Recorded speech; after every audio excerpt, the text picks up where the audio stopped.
LC oscillations.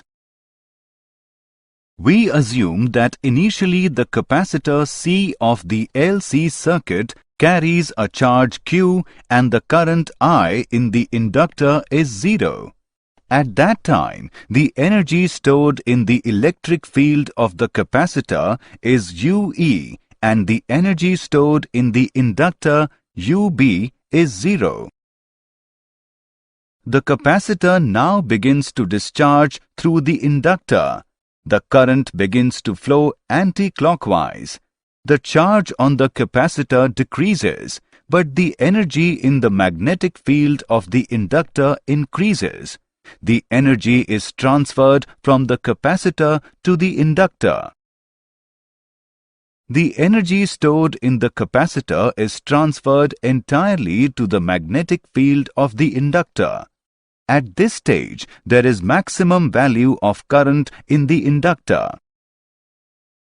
Now, energy flows from the inductor back to the capacitor as the electric field builds up again. Complete transfer of energy takes place from inductor to the capacitor.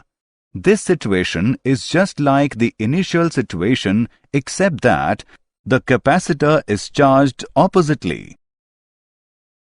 The capacitor will begin to discharge again. The current will now flow in clockwise direction. The energy stored in the capacitor is transferred entirely to the magnetic field of the inductor.